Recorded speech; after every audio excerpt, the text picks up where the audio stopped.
Okay, let's have our example number 2. Determine the reactions for the shown below. So again, kailangan daw natin i-determine yung reactions below.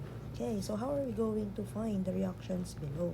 Unang-unang gawin ninyo is to find the resultant ng bawat load natin kasi we already have 3 types of load: the concentrated, uniform, and the triangular distributed load.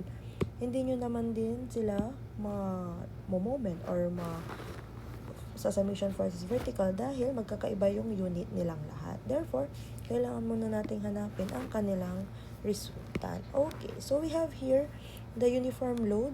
Paano ulit ang resultant? Again, load times the length. Kung ano yung length na sakop niya, we have 6.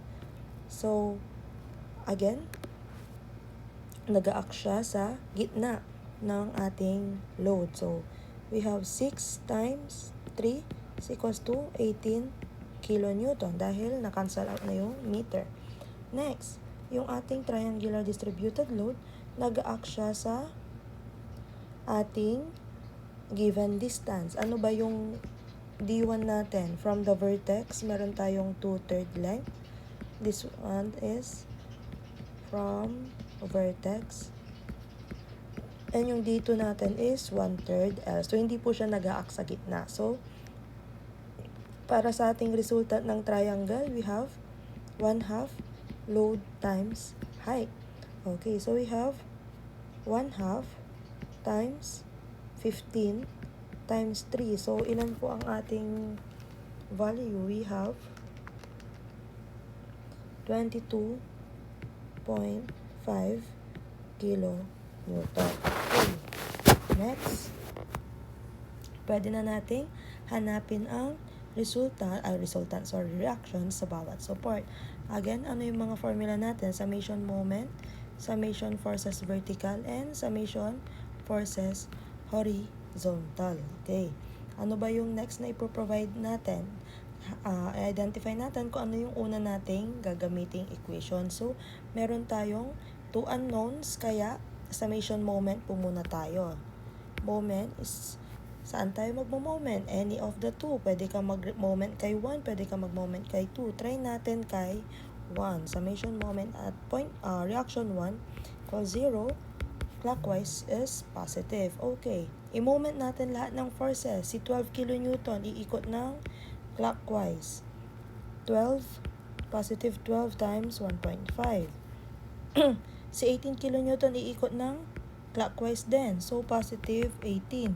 How about the distance? Hindi po ba ang distance ni resultant ay d over 2? Okay, so, yung distance muna is itong 3. So, kalahati nun yung position niya. So, kung iikot yon hanggang dito pa lang yon. Meron pang 1.5 na kasama. Next, we have the 22.5, yung sa triangular load. Positive, iikot din siya ng pa-clockwise, 22.5. How about the distance? Hindi po ba ang distance 1 natin is 2/3 length? Ito po, yung 2/3 length. So, kung yun muna, hanggang dito, we have 2/3 ng 3, kasi yun yung sakop ng triangular. Okay, meron pa tayong naiiwan na 3. So, i-add natin plus 1.5.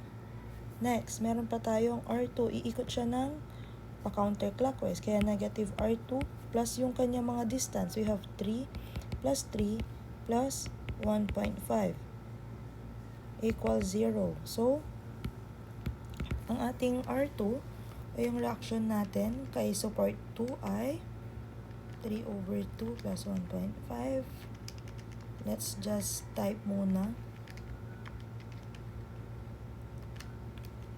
3 plus 3 plus 1.5 equals 0.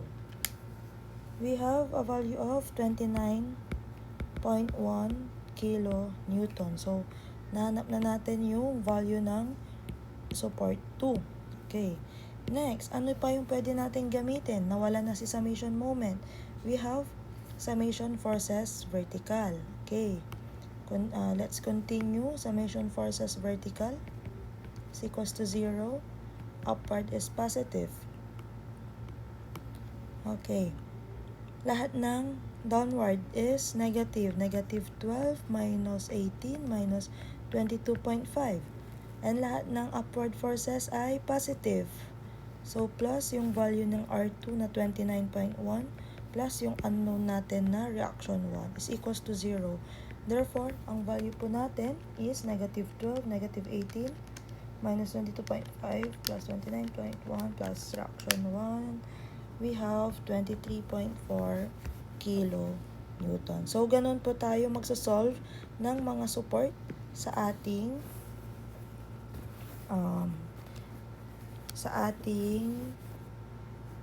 beam or yung mga tinatawag na nating beam composed of different loads. So, I hope naintindihan nyo po kung paano tayo nagmo-moment. Okay? And since summation force vertical are mas madali compare sa summation moment, I hope naintindihan nyo na kung paano tayo nagsa-summation moment.